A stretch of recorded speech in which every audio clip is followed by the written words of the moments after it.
Few things hit harder than falling in love. It's electric, consuming. And in that early glow, even the red flags can look like rose petals.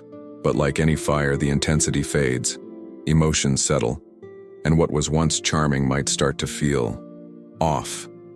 Some issues don't suddenly appear.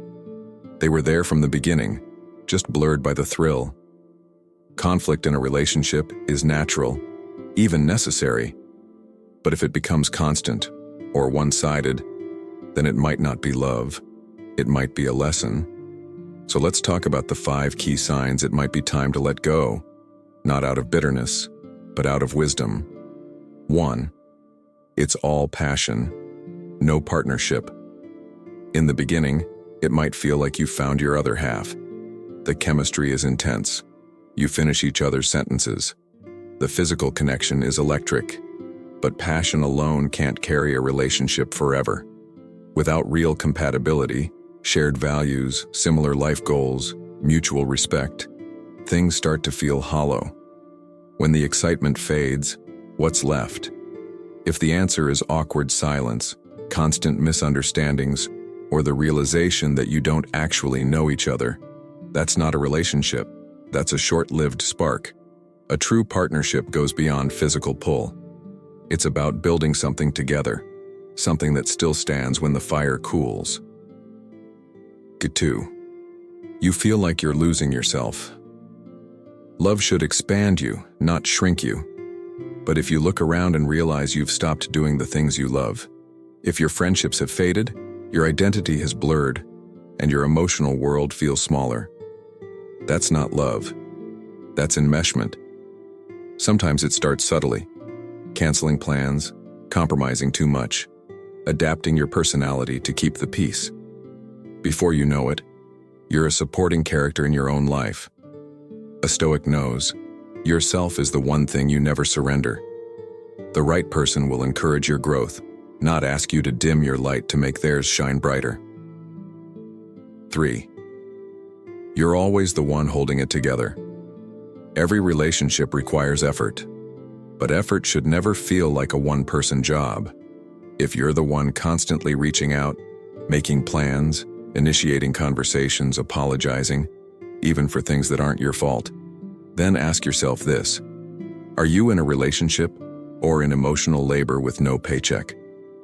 Love doesn't mean self-sacrifice to the point of self-erasure.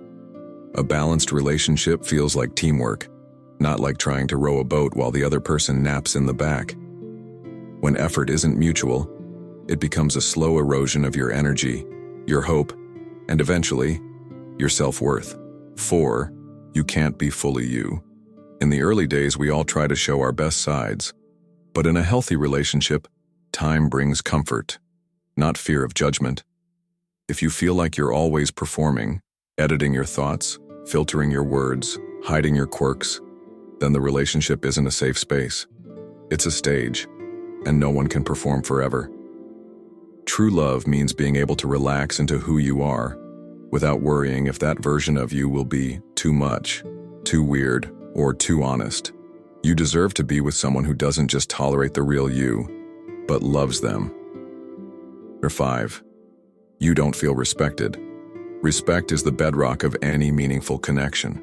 It shows up in the little things: how someone listens, how they speak to you when they're upset, how they treat your opinions and your boundaries. If you're being dismissed, belittled, manipulated, or made to feel small, it's not love. It's control. And no, it's not something they'll just grow out of. Without respect, there's no foundation. You might still have passion. You might even have history, but you'll never have peace. A Stoic understands, your self-respect is non-negotiable. Don't give it away for a relationship that chips away at who you are. So, have you seen these signs before? Maybe in a past relationship. Maybe in the one you're in now. These aren't just red flags, they're reminders. Reminders that love without respect, trust, or balance isn't love. It's a compromise of self. And compromise might work in small things, but not when your peace, your identity, and your emotional well-being are on the line. You don't have to make a decision today. But you owe it to yourself to at least ask the hard questions. Are you growing or shrinking in this relationship? Are you truly happy or just attached to the idea of what could be? Let this be a mirror, not to blame or shame, but to reflect with honesty. If you've walked this path before, your experience might help someone else. Drop a comment below. What was the moment you knew it was time to let go? Or maybe you're still figuring it out. That's okay too. Share your story. You never know who it might help. And if this spoke to you, consider subscribing for more content on love, clarity, and inner peace from a Stoic lens. Sometimes walking away isn't weakness. It's the strongest thing you'll ever do.